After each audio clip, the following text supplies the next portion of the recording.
Hello friends, स्वागत है आप सभी का मेरे YouTube channel SB coaching classes पर। और जैसा कि मैंने आपको अपने पिछले वीडियो में जो हमारा केमिकल काइनेटिक्स चैप्टर चल रहा था आपका रासायनिक बलगति, उस चैप्टर के मैंने आपको न्यूमेरिकल्स करवा दिए थे वहां पर। तो उसमें मैंने क्या था कि अभिक्रिया का वेग, अभिक्रिया की दर, औसत वेग, तात्क्षणिक वेग, है ना, निर्माण की दर, विघटन की दर, इन सभी टॉपिक से जो है संबंधित मैंने क्वेश्चंस लिए थे और वहां पर उन क्वेश्चंस को आपको सॉल्व करके बताया था, है ना। उसके जस्ट बाद जो हमारा टॉपिक रहेगा, वो हमारा जो टॉपिक है वो है अभिक्रिया के वेग को प्रभावित करने वाले कारक, है ना, यानी factor affecting rate of reaction. ठीक, तो अभिक्रिया के वेग को प्रभावित करने वाले कारक, देखिए यहाँ पर 5-6 फैक्टर जो कि हैं बहुत मोस्ट इंपॉर्टेंट फैक्टर हैं, जो किसी भी अभिक्रिया के वेग को क्या करते हैं, इफेक्ट करते हैं, प्रभावित करते हैं। ठीक, तो चलिए देखते हैं क्या है। नंबर फर्स्ट लिखा हुआ है अभिकारकों की सांद्रता, यानी कंसंट्रेशन ऑफ रिएक्टेंट। अभिकारकों की सांद्रता, देखिए मैंने आपको पहले भी बताया था कि सांद्रता को हम समझने के लिए मात्रा कह लेंगे, है ना। जब हमें ज्यादा सांद्रता समझ में नहीं आएगा कि सांद्रता क्या होता है, तो हम अपनी भाषा में उसको कह लेंगे मात्रा, है ना। तो यहाँ पर एक मिनट के लिए ये समझ लीजिएगा कि अभिकारकों की मात्रा लिखी हुई है। अभिकारक क्या होता है, तो अभिकारक वो कच्चे पदार्थ होते हैं जो किसी अभिक्रिया में इन्वॉल्व होते हैं, सम्मिलित होते हैं, भाग लेते हैं, पार्टिसिपेट करते हैं, है कि नहीं। तो यहाँ पर क्या होगा कि अभिकारकों की सांद्रता, देखिए अगर अभिकारकों की सांद्रता बढ़ेगी तो अभिक्रिया का वेग क्या है, बढ़ेगा, है कि नहीं। जैसे यहाँ पर एक एग्जांपल ले लेते हैं कि ये मान लिया कोई एक पात्र है, इसके अंदर अभिकारक आपके दो भरे हुए हैं, एक है ए और एक है आपका बी। ए और बी मिलकर के एक उत्पाद बना रहे हैं, प्रोडक्ट पी, है ना। यानी ए और बी दो अभिकारक हैं, इसके अंदर भरे हुए हैं और ये दोनों आपस में रिएक्शन करके, अभिक्रिया करके क्या करते हैं, उत्पाद बनाते हैं, है ना। तो ए और बी इसके अंदर भरे हुए, ये दोनों मिलकर के उत्पाद पी बनाते हैं। तो मान लिया कि शुरुआत में जो इनकी मात्रा थी वो 50 मोल इसके थे, 50 मोल इसके थे, यानी ए की क्वांटिटी 50 ग्राम, बी की क्वांटिटी 50 ग्राम, ए की मात्रा 50 ग्राम, बी की मात्रा 50 ग्राम। तो अभी दोनों की मात्रा कितनी है, 50-50 ग्राम, है ना। तो ये आपस में रिएक्शन करके क्या कर रहे हैं, प्रोडक्ट बना रहे हैं, उत्पाद बना रहे हैं, है कि नहीं। उसके बाद देखिए इनकी क्वांटिटी को बढ़ा करके कर दिया गया 100 ग्राम, है ना। ये जस्ट फॉर समझने के लिए एग्जांपल आपको बता रहा हूं। तो यहाँ पर जो क्वांटिटी है वो क्या है कि 100 कर दी गई, 100 कर दी गई। ए की क्वांटिटी कितनी है, 100 ग्राम, बी की क्वांटिटी कितनी कर दी गई, 100 ग्राम। तो जब मात्रा बढ़ा दी गई तो अभिक्रिया का वेग क्या हो जाएगा, बढ़ जाएगा, होगा कि नहीं होगा।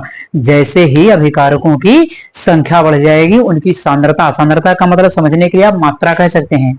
तो अभिकारकों की मात्रा जैसे बढ़ जाएगी वैसे ही यहाँ पर क्या होगा, अभिक्रिया का वेग बढ़ जाएगा, है ना।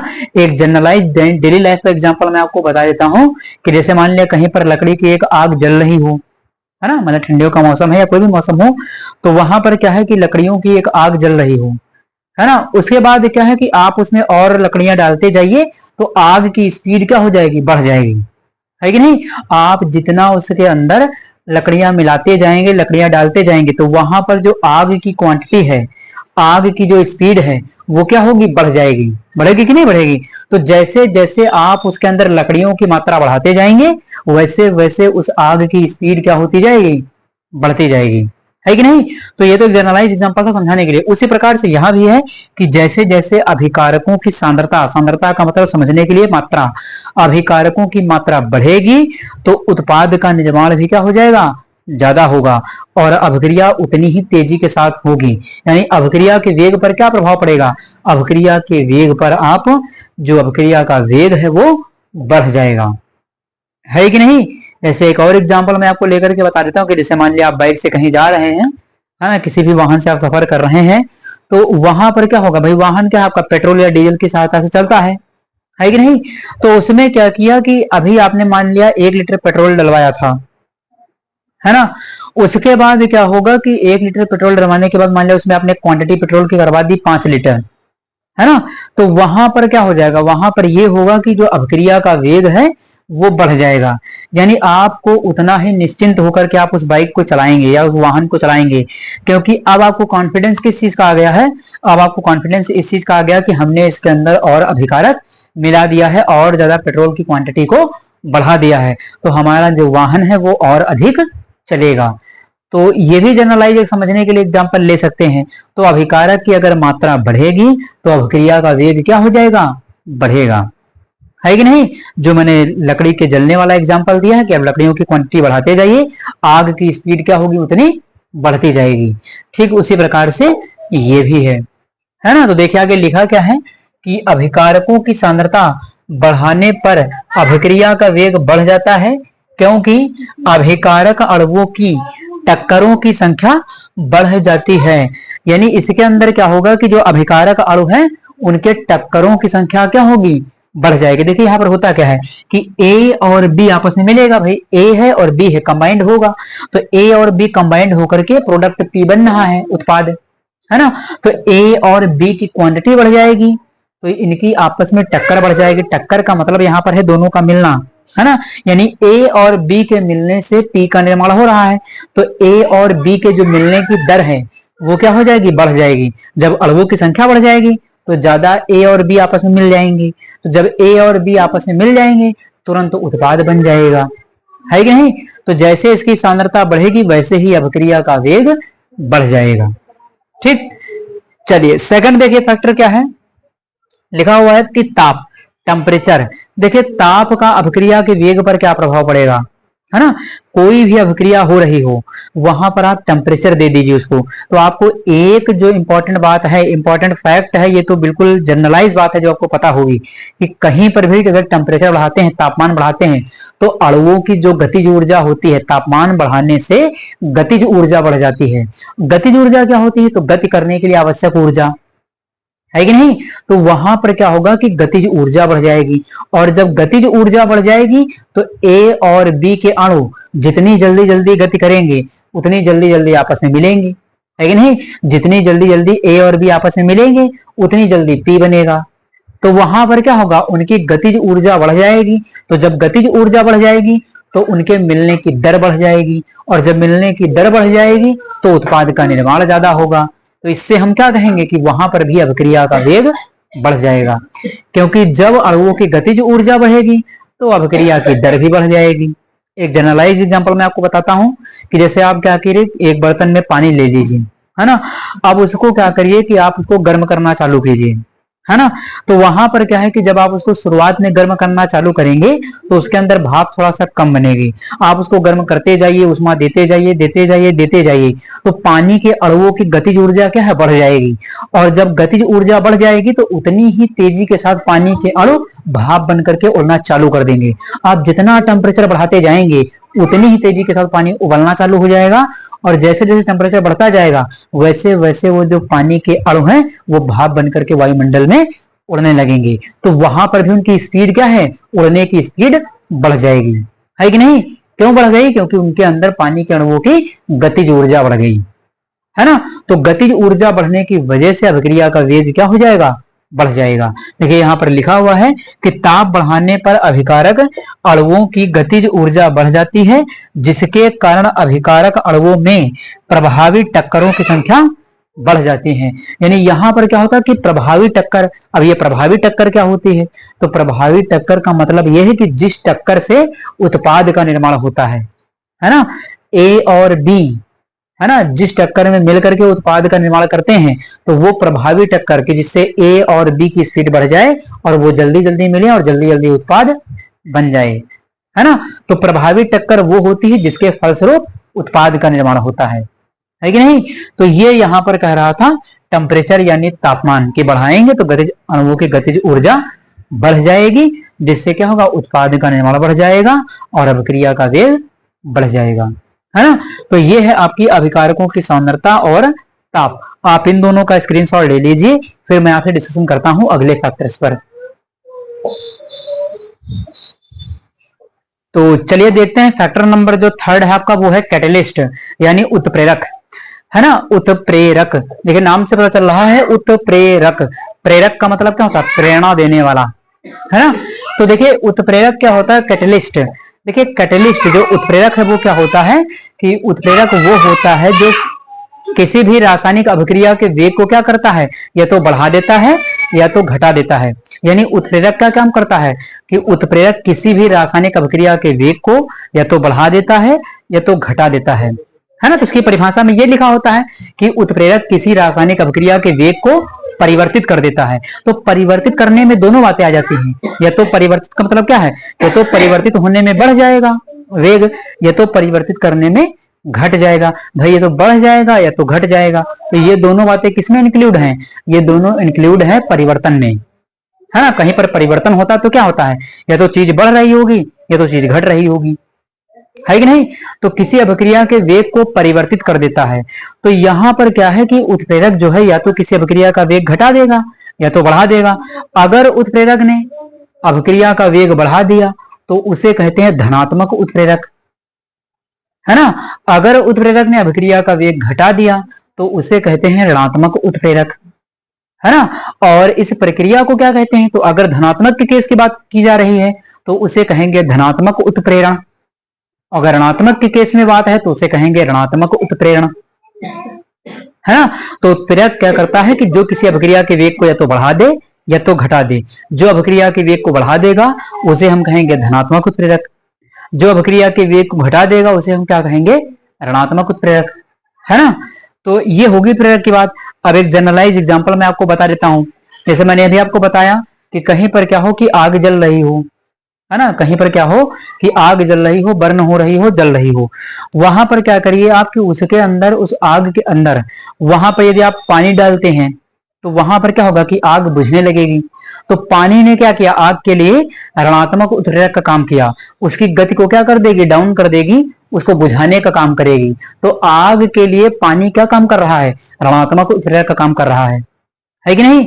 दूसरी तरफ क्या होगा कि उसी आग के अंदर आप घी डाल दीजिए या पेट्रोल डाल दीजिए, है ना, या मिट्टी का तेल डाल दीजिए, जिससे क्या है कि आग की स्पीड बढ़ जाएगी। तो वो क्या काम कर रहा है, तो वो आग के लिए धनात्मक उत्प्रेरक का काम कर रहा है कि नहीं। आग के लिए जो पानी है वो ऋणात्मक उत्प्रेरक का काम करेगा, क्योंकि वो उस आग की स्पीड को कम करने का काम करेगा या उसे बुझाने का काम करेगा।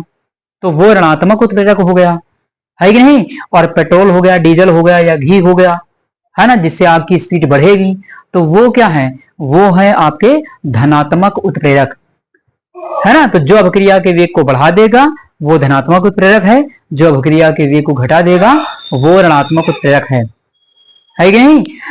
तो यहां पर देखिएगा लिखा क्या है आगे कि धनात्मक उत्प्रेरक अभिक्रिया के वेग को बढ़ा देती है ना। यानी धनात्मक उत्प्रेरक क्या करता है, अभिक्रिया के वेग को बढ़ा देता है। तो धनात्मक उत्प्रेरक मैंने अभी आपको बताया, धनात्मक उत्प्रेरक क्या करेगा, अभिक्रिया के वेग को बढ़ा देता है। तो वही लिखा है, धनात्मक उत्प्रेरक अभिक्रिया के वेग को बढ़ा देता है, ठीक, क्योंकि वह सक्रियण ऊर्जा E के मान को कम कर देता है। अब ये नया टॉपिक आ गया, सक्रियण ऊर्जा क्या होती है ना। हालांकि इसका डिस्कशन है इस चैप्टर में, सक्रियण ऊर्जा नाम का टॉपिक अभी आगे आएगा, लेकिन फिर भी मैं आपको बता देता हूं। सक्रियण ऊर्जा का मतलब होता है वह न्यूनतम ऊर्जा, है ना, जिसे प्राप्त करके कोई भी अभिकारक उत्पाद में परिवर्तित हो सके, है ना, उसे हम कहते हैं सक्रियण ऊर्जा, है ना। कि वह न्यूनतम ऊर्जा जिसे प्राप्त करके कोई भी अभिकारक उत्पाद में परिवर्तित हो सके उसे कहते हैं सक्रियण ऊर्जा, एक्टिवेशन एनर्जी, है ना। एक्टिवेशन एनर्जी कहते हैं, इसीलिए सिंबल लिया गया E से क्या होता है एक्टिवेशन, E से क्या होता है एनर्जी, इसलिए इसका सिंबल E लिखा गया है, ठीक। चलिए, तो सक्रियण ऊर्जा को क्या कर देता है, कम कर देता है। चलिए मैं आपको बना करके भी बता देता हूं, समझा देता हूं। यहां पर देखिए, इस साइड में यहां पर क्या है, एक मैंने ग्राफ टाइप में ले लिया है। तो यहां से क्या है कि कोई एक आपका अभिकारक है, इस साइड से हम ले लेते हैं यहां पर, यानी यहां पर आपका रिएक्टेंट है अभिकारक, और यहां पर है आपका प्रोडक्ट P, है क्या ही। तो रिएक्टेंट देखिए ये अभिकारक है, तो यहां से मैंने एक डॉट डॉट लाइन खींच लिया ऐसे, ये है ना। तो अभिकारक देखिए ये क्या होता है कि ये एनर्जी बैरियर होता है, एनर्जी का गैप, है ना। तो इसको कहते हैं ऊर्जा अवरोध, है ना, इसको क्या कहते हैं ऊर्जा अवरोध। यानी यहां पर इसको ऐसे मिला दिया जाए तो इतनी ऊर्जा लगती, इसे कहते हैं सक्रियण ऊर्जा। यानी अभिकारक को इतनी ऊर्जा किसी प्रकार से मिल जाए, है ना, यहां से इसको यहां तक पहुंचने के लिए ऊर्जा मिल जाए, तो ये क्या होगा, ऑटोमेटिक प्रोडक्ट में कन्वर्ट हो जाएगा, है ना। तो जितनी न्यूनतम ऊर्जा की आवश्यकता होती है इसे, उसे ही क्या कहा जाता है, सक्रिय ऊर्जा। अभिकारक को इतनी ऊर्जा मिल जाए यहां तक पहुंचने की, वो प्रोडक्ट में क्या हो जाएगा, कन्वर्ट हो जाएगा, यानी आर पी में बदल जाएगा, है कि नहीं। तो उसके लिए क्या होगा, अगर कोई उत्प्रेरक इसका मान छोटा कर दे, इसकी वैल्यू क्या कर दे, छोटा कर दे, यानी सक्रियण ऊर्जा को छोटी कर दे, ये जो लाइन बनी है बीच में इसको ऐसे कर दे, यानी यहां पर ऐसे हो जाए, उसके बाद ये ऐसे हो जाए, ये कर दे, यानी आर है अब यहां पर, और यहां पर क्या है, पी है। तो जैसे मान लिया इसका मान अब यहां पर छोटा हो गया, तो इस तरीके से अगर इस सक्रियण ऊर्जा का मान कम हो गया, है कि नहीं, तो यहां पर क्या होगा, आर जो है आपका पी में आसानी से कन्वर्ट हो जाएगा। तो वही कह रहा था कि ई ए के मान को क्या कर देता है, कम कर देता है, यानी इस बैरियर को अगर छोटा कर देगा, यही बैरियर तक पहुंचने के बाद अभिकारक उत्पाद में बदल जाएगा। तो अगर इस बैरियर को छोटा कर दिया गया तो आर जो है आसानी से पी में कन्वर्ट हो जाएगा, यानी अभिकारक उत्पाद में आसानी से परिवर्तित हो जाएगा, है कि नहीं।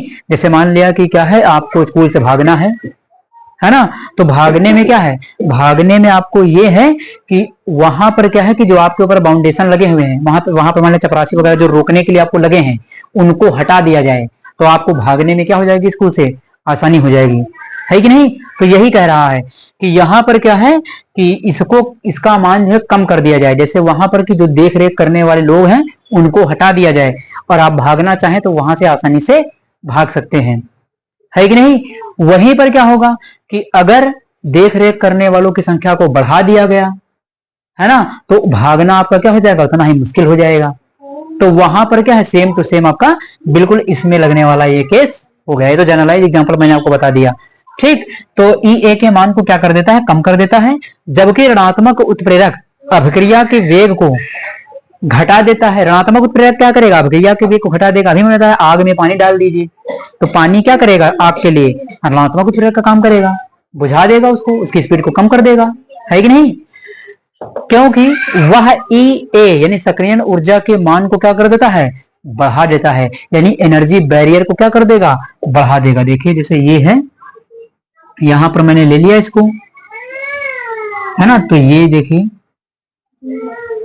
ये कर दिया, यहां पर P है और यहां पर क्या है आपका R है, तो ये बैरियर क्या हो गया आपका ई ए, है ना, जो सक्रियण ऊर्जा ये है। अब इसको यहां से यहां तक पहुंचने के लिए इतना बड़ा गैप इसको पार करना होगा, तब जाकर के ये प्रोडक्ट में, उत्पाद में कन्वर्ट हो पाएगा, है कि नहीं। तो यहां पर ये ध्यान रखिएगा कि अगर उत्प्रेरक धनात्मक है तो अभिक्रिया का वेग बढ़ जाएगा, उत्प्रेरक ऋणात्मक है तो अभिक्रिया का वेग घट जाएगा, है कि नहीं। तो ये हो जाता है आपका फैक्टर नंबर 3 उत्प्रेरक। आप इसका स्क्रीनशॉट ले लीजिए, फिर मैं आपसे अगले फैक्टर के बारे में डिस्कशन कर लेता हूं, है ना। तो चलिए फैक्टर नंबर जो 4 है हमारा, वो है प्रेशर यानी दाब। तो देखिए दाब का जो डिस्कशन है, ठोस के केस में दाब का तो उतना इफेक्ट पड़ता नहीं है। सॉलिड जो है भाई, ठोस इतना मजबूत होता है कि ठोस के ऊपर दाब का असर ही नहीं पड़ेगा। तो जो ठोस रिएक्शन होती हैं, सॉलिड रिएक्शंस, उनमें प्रेशर का इफेक्ट नेग्लिजिबल है ना, उसमें आपको प्रेशर का इफेक्ट खास देखने को नहीं मिलेगा, ठीक। बची बात लिक्विड की, तो लिक्विड पर भी उतना ज्यादा नहीं, थोड़ा बहुत इफेक्ट दिखाई देता है प्रेशर का, है ना। उसके बाद सबसे ज्यादा इफेक्ट कहां पड़ता है, तो जो गैसीय रिएक्शन होती हैं, गैसीय अभिक्रियाएं, उनमें दाब का इफेक्ट पड़ता है ना। देखिए क्या कहता है कि गैसीय अभिक्रियाओं में दाब बढ़ाने पर आयतन घटता है, बिल्कुल सही बात है।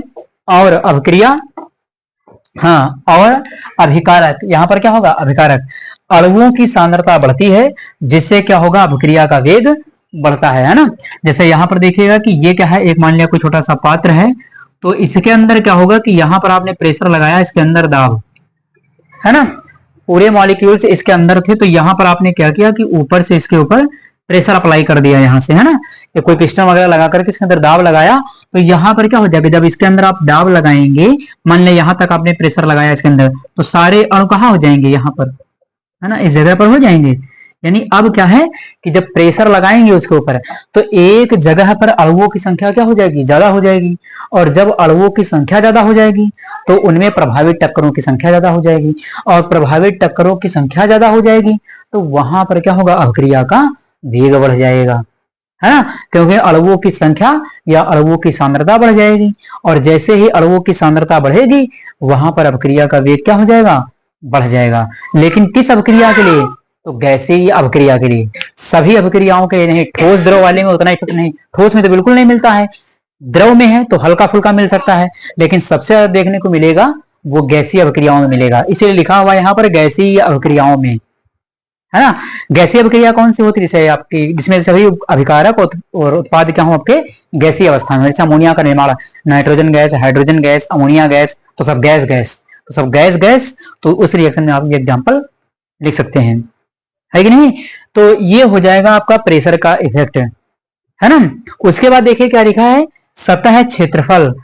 सतह क्षेत्रफल तो देखिए अगर क्या है कि अभिकारक अणुओं का सतह क्षेत्रफल बढ़ जाएगा, अभिकारकों का सतह क्षेत्रफल बढ़ेगा तो अभिक्रिया का वेग क्या हो जाएगा, बढ़ जाएगा। एक लाइन यहां पर आपको लिखना होगा कि अगर यदि अभिकारक अणुओं का सतह क्षेत्रफल बढ़ता है ना, तो अभिक्रिया का वेग क्या हो जाएगा, बढ़ जाएगा। जैसे ही सतह क्षेत्रफल में वृद्धि होगी वैसे ही अभिक्रिया का वेग क्या हो जाएगा, बढ़ जाएगा। अब कोई एग्जांपल जरा सोचिए दिमाग से कि कहीं पर सरफेस एरिया बढ़ रहा हो, क्षेत्रफल बढ़ रहा हो तो अभिक्रिया का वेग बढ़ रहा हो, है ना। तो एक जनरलाइज एग्जांपल मैं आपको बता देता हूं। आप क्या करिए कि दो कागज ले लीजिए, है ना। एक कागज को मुट्ठी में दबा करके उसको मोड़ दीजिए, है ना। मुट्ठी में बना करके उसको क्या करिए, मोड़ दीजिए, और एक कागज बिल्कुल फ्रेश ऐसे रखिए और दोनों को एक साथ जलाइए, है ना। तो उसमें आप ये देखेंगे कि जो ओपन कागज है, जो पूरी तरीके से खुला हुआ है, वो आसानी से आग को पकड़ लेगा, वो जल्दी जल्दी जलेगा, है ना।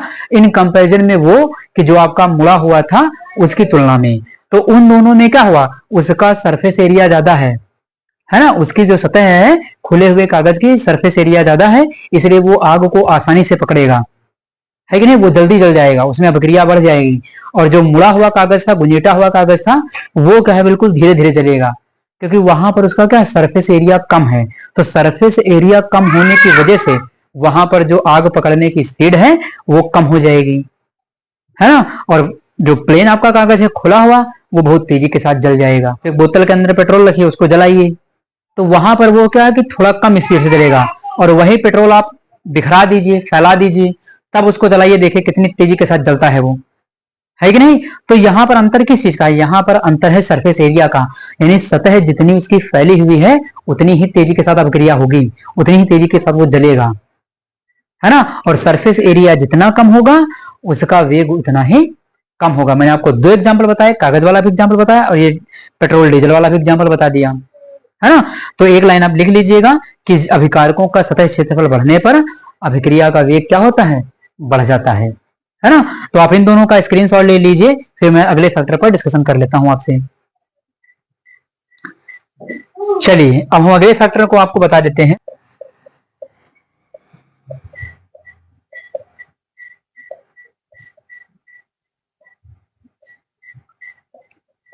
चलिए अगला जो आपका फैक्टर नंबर 6 है, अभिकारकों की प्रकृति। देखिए अभिकारक किस अवस्था में है, अभिकारक अगर ठोस अवस्था में होंगे, एक एग्जांपल मैं आपको बता देता हूं। जैसे देखिए ऐसे यहां लिखा है आयरन, लोहा है और ये सल्फर है ना, लोहा है और सल्फर है, इस रिएक्शन में होकर के Fe2 मान लिया बन गया ऐसे, है ना। एक समझाने के लिए रिएक्शन है, ध्यान दीजिएगा।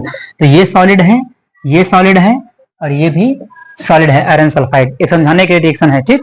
तो यह मान लिया कि यहाँ पर क्या है कि अभिकारक जो आपके ठोस अवस्था में है, तो जब अभिकारक ठोस अवस्था में होंगे तो वहां पर क्या होगा, वहां पर अभिक्रिया का वेग बिल्कुल कम होगा, है ना, क्योंकि ठोस के अणु बहुत धीरे धीरे गति करेंगे या बिल्कुल ना के बराबर, है ना।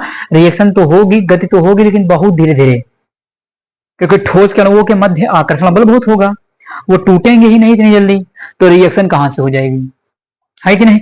तो ठोस वाले में क्या होगा कि जब अभिकारक ठोस अवस्था में होते हैं तो अभिक्रिया का वेग सबसे कम होता है ना। उसके बाद द्रव, कोई लिक्विड वाली रिएक्शन आ जाए, है कि नहीं, तो लिक्विड वाली रिएक्शन में क्या होगा कि जहां पर आपके द्रव होंगे लिक्विड, तो उसमें ठोस के कंपैरिजन में लिक्विड के अंदर अणुओं की थोड़ा सा गति बढ़ जाएगी, है कि नहीं। जैसे वाटर है पानी, तो पानी के अणुओं की जो गति है वो क्या हो जाएगी, ठोस की तुलना में अधिक होगी, है कि नहीं। तो वहां पर जल के अणु थोड़ा सा ठोस की कंपैरिजन में तेजी से गति करेंगे, तो ठोस की तुलना में जो द्रव के अणुओं की अभिक्रिया का वेग है वो क्या हो जाएगा, ज्यादा होगा, है ना। सबसे कम आपको कहां मिलेगा, ठोस में देखने को मिलेगा, उससे ज्यादा कहां मिलेगा, द्रव में। और गैस के अंदर, है ना, कोई भी गैसीय रिएक्शन लिख सकते हैं, जैसे यहां पर लिख दिया N2 प्लस H2 और बना दिया 2NH3 अमोनिया गैस, है ना। तो यहां सब अभिकारक क्या है, ये भी गैसीय अवस्था, ये भी गैसीय अवस्था और ये गैसीय अवस्था। तो तीनों अगर गैसीय अवस्था में, तो उत्पाद से मान लिया तो हमें लेना देना नहीं उतना ज्यादा, लेकिन मेन तो हमें क्या है, अभिकारक। तो अभिकारक अगर गैसीय अवस्था में है, अगर गैस है अभिकारक, तो सोचिए कितनी जल्दी रिएक्शन करेगी, अभिक्रिया करेगी, है कि नहीं। क्योंकि गैस में अणुओं की ऊर्जा क्या होती है, सबसे ज्यादा होती है। गैस के अणु पूरी तरीके से मुक्त होते हैं, बहुत आसानी से उड़ जाएंगे। तो वहां पर क्या होगा, वहां पर अभिक्रिया का वेग सबसे ज्यादा होगा, है कि नहीं। अब गैस को वायुमंडल में खुला छोड़ दीजिए, देखिए कितनी जल्दी फैलती है कि नहीं। तो उसके अणुओं की जो गतिज ऊर्जा है वो सबसे ज्यादा होती है। तो जहां पर गतिज ऊर्जा सबसे ज्यादा हुई, उसी अभिक्रिया का वेग सबसे ज्यादा होगा, है कि नहीं। तो अगर एक ऑर्डर बनाना चाहें, इसका अगर ऑर्डर लिखना चाहें, तो ऑर्डर क्या बन जाएगा कि सबसे जो कम है आपकी अभिक्रिया का वेग किसमें होगा, सबसे कम होगा ठोस के अंदर, है ना। उससे ज्यादा कहां होगा, तो उससे ज्यादा होगा आपका द्रव के अंदर, सबसे ज्यादा कहां होगा, तो गैस के अंदर हो जाएगा, है ना। तो ये रिएक्शन का ऑर्डर बन जाएगा, सबसे कम ठोस में, उससे ज्यादा द्रव में, और सबसे ज्यादा कहां होगा, गैस के अणुओं में अभिक्रिया का वेग देखने को मिलेगा, है क्या नहीं। तो ये हो जाएगा आपका फैक्टर नंबर 6। इसके बाद देखिए फैक्टर नंबर जो 7 है उसको भी मैं आपको बता देता हूं। फैक्टर नंबर जो 7 है आपका वो है माध्यम की प्रकृति, यानी माध्यम की प्रकृति, है ना। ये माध्यम की प्रकृति का कहने का मतलब है कि रिएक्शन किस माध्यम में हो रही है ना। आपका ठोस माध्यम है, द्रव माध्यम है, गैसीय है, कैसा है, आयनिक मीडियम है, कौन सा है। तो यहां पर यह देखा गया कि माध्यम जो है, अगर माध्यम आपका आयनिक है ना, तो सबसे ज्यादा जो रिएक्शन होती है तेजी के साथ वो आयनिक माध्यम में होती है। क्योंकि आयनिक रिएक्शन में क्या होता है, आयनिक रिएक्शन में पॉजिटिव और नेगेटिव चार्ज होता है कि नहीं। भैया अभी एक रिएक्शन आपको लिखना हो, सोडियम क्लोराइड NaCl, है ना। देखिए जैसे आपका सोडियम क्लोराइड है Na और ये है आपका क्लोरीन Cl2, है ना। Na और Cl की रिएक्शन होना हो तो ये रिएक्शन बहुत तेजी के साथ होगी। तो क्या बनेगा, NaCl बनेगा सोडियम क्लोराइड, है ना। बैलेंस करने के लिए बैलेंस कर सकते हैं इसको, यहाँ 2 लगा सकते हैं, यहाँ 2 लगा सकते हैं। तो ये आयनिक रिएक्शन है, partial positive partial negative charge बनता है। तो वहां पर भी अभिक्रिया का वेग क्या होता है, बढ़ जाता है। तो इस प्रकार से होगा क्या कि जहां पर आयनिक माध्यम हो या ध्रुवीय माध्यम हो, वहां पर अभिक्रिया का वेग बढ़ जाता है। क्योंकि वहां पर क्या है, आयन बनेंगे प्लस माइनस, और प्लस माइनस जुड़ करके आसानी से जुड़ जाएंगे, वहां पर अभिक्रिया का वेग ज्यादा देखने को मिलेगा और उत्पाद भी जल्दी बनेगा, है ना। तो इस प्रकार से क्या हो जाते हैं, अभिक्रिया को प्रभावित करने वाले कारक हो जाते हैं। उम्मीद करता हूं कि आप सभी को ये समझ में आया हुआ होगा। तो चलिए फिर मिलते हैं अपने नेक्स्ट लेक्चर में। Thanks for watching this video.